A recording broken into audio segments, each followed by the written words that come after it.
கடப்பாறை இஸ் பேக்கடி மாப்பில் ஒன்றும் பண்ண முடியாது. ஃபார்மில் உள்ளவங்களாம் ஃபார்மில் தூக்கி வந்துட்டான். இந்த திலக் வர்மா 22 பாலில் 19 ரன்னே அடிச்சிருந்தேன். ஹர்திக் பாண்டியா என்னத்தை தான் காதில் ஓதுனான்னே தெரில மனுஷன்.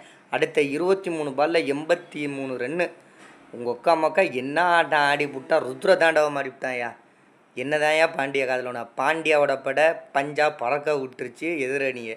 நேற்று என்ன மாதிரி அடிச்சிருக்காங்க. ஒத்தாள் மொத்த டீமோட ஸ்கோரே அடிச்சிருக்கேன். ஏன்னா குஜராத் டைட்டன்ஸ் 100 ரன்னை கூட தாண்டலை. 99க்கு ஆல் அவுட்டை முடிச்சு விட்டாங்க. எல்லோரும் வந்தவன் பட்டுன்னு போயிட்டான். வாஷிங்டன் சுந்தர தவிர மட்டும் யாருமே சோபிக்கலை. பாண்டியாவோட பட்டை இந்த ரவுண்டு மரண கம்பேக். ஒத்த மேட்ச்சில் 7வது இடத்துக்கு போனது மட்டும் இல்லாமல் நெட் ரன் ரேட்டு மைனஸில் கிடந்தது தூக்கி டாப்பில் தூக்கிட்டு ப்ளஸில் போயிட்டானுங்க.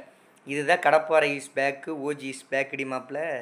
கடப்பாறை கொஞ்ச நாள் நெளிச்சிட்டோன்னு எல்லோரும் வயடிச்சால. இப்போ கம்பேக் கொடுக்க ஆரம்பித்தா தாங்க மாட்டீங்க கண்ணுங்களா. கொஞ்சம் வில்லன்னா காமெடி பண்ணால் வில்லன்றதே மறந்துடுறீங்களே.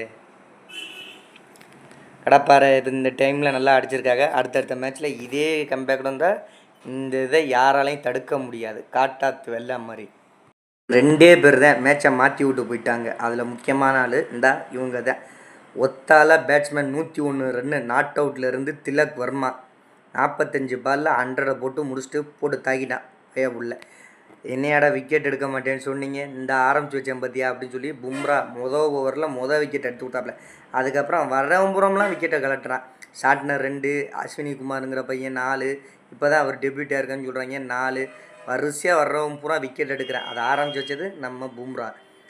இதை பேட்டிங்கில் தூக்கி சாப்பிட்டது திலக் வர்மா. இந்த ஆட்டத்தையே மேட்சை மாற்றினவங்க 2 பேர் தான். 10வது இடத்துல தூக்கி 7வது இடத்துக்கு போயிடுச்சு. மைனஸ் இருந்தது ப்ளஸ் ஆயிடுச்சு. இந்த கம்பேக்கு எப்படி இருக்குன்னு பார்க்கலாம்.